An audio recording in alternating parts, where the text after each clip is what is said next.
Welcome to the 2014-15 activities year. Doing a little something different this year as the leadoff for my first presentation. We've actually taken a clip from a fall workshop that was held here at the office recently to give you a little more of a sense of where I think we need to be really focusing as we head into this new school year. There are some initiatives, like I said, that the board is working on. Number one is a discussion about classifications. Go figure.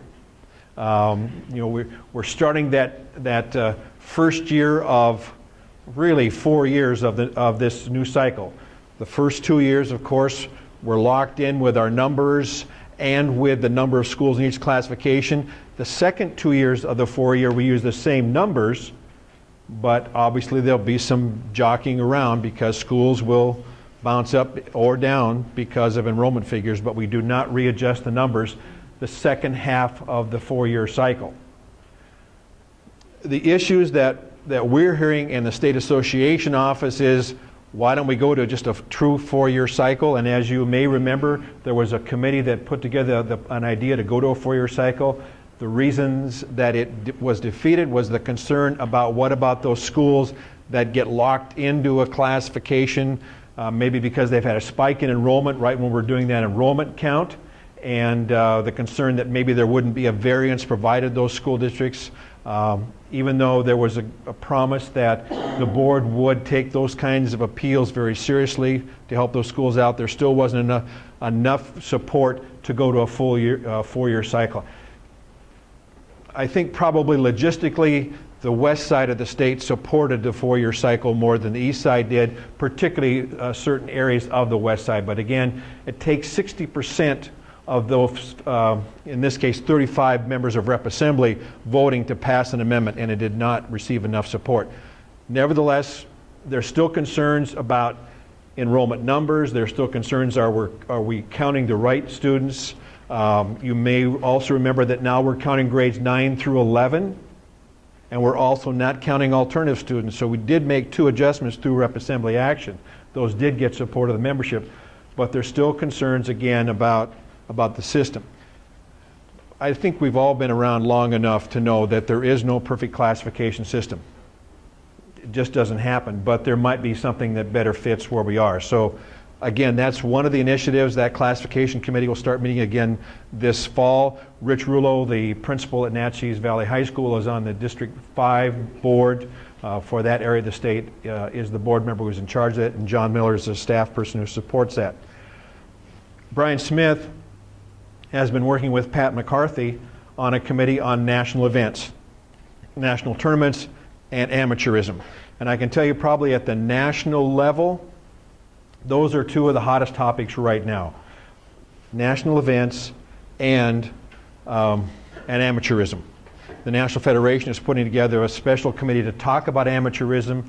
We're all over the place as far as state associations are concerned, and with all the different issues that are going on with the different sporting goods companies that are sponsoring different events, and people being more assertive about having some kind of a national presence for high school championships, whatever you want to call them, high school national events. We're going to see that kind of opportunity continue to grow. So that committee has met once. They'll meet again this fall, and they'll be coming up with some criteria of where we go with that national event piece. The other committee that's being worked on is that combination of those 3 things that we all love: out of season, open gym, and year-round conditioning. Where are we with those as an association? Lori Wyborney, who is the principal at Rogers High School in Spokane, represents District 8 on the executive board, is chairing that committee, and Cindy is working with her on that, and they will also meet this fall. So be prepared. You're going to get some requests for information from them, because we need to know where we are without a season. Typically, Cindy and Andy do those workshops, whether it's at coach's school or it's at the various other meetings that we attend, and traditionally they are the most well-attended sessions at those conferences at which we are asked to present. So there's a lot of interest in out of state or out of season. Where are we? What do we need to do? And that type of thing.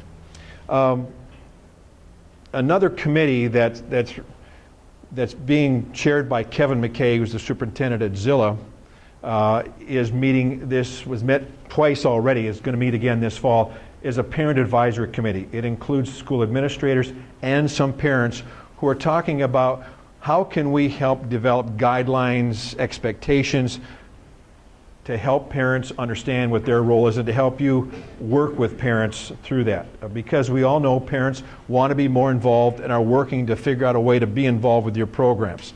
And we need to provide that guidance, we need to provide that assistance, and so that committee is, again, working on those issues as well. One of the segments that Brian and Andy are going to go through with you this morning is the value of school programs. And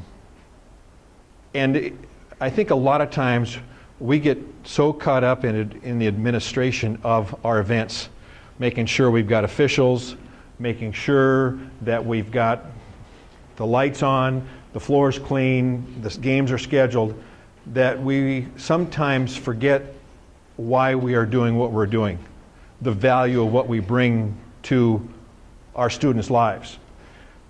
Most of us are here because of memories.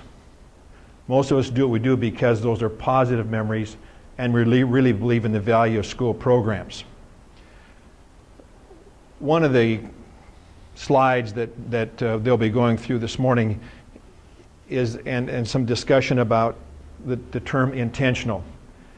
And what I'd like you to consider doing is being more intentional about talking about the value of school programs.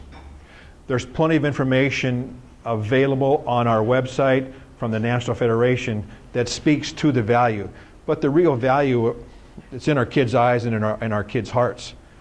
And we need to help them release that message. But we need to be more intentional about it. We need to be talking about that real strong value and the reasons that we have school programs. The W Executive Board about 3 years ago appointed a strategic planning team, right around 45 people, who met and developed a new mission statement, which you see on the walls and were on the posters when you walked in this morning. Also core principles and also some goals based upon those core principles and on that mission statement. You're going to be hearing the term healthy culture at least for a while until we come up with a different term. But the other request you're going to be getting from us this year is, tell us what's going on in your schools that shows us that you're getting it right, that there are some great things going on. Maybe it's your cheer program, maybe it's how you treat officials, maybe it's how your coaches are interacting with your community, or how your parents are interacting with each other. But every one of you has a great story to tell about your school community. We're going to ask you what those great stories are so that we can be more purposeful about letting our public know what that's all about. Thanks again for listening to the message and for being a really strong, vital part of the WIAA. You might take an opportunity to view the WI 101 on the website because it gives a real strong layout of how the association works. As we go through the school year, as you create those intentional messages and explain the value of the healthy culture of our school programs, let us know what those are, because the more you hear about what others are doing and the more they hear about what you're doing, that gives us a chance to extol the value and virtue of school activities programs. Again, thanks for all you do. Take care and let us know what we can do to help you out.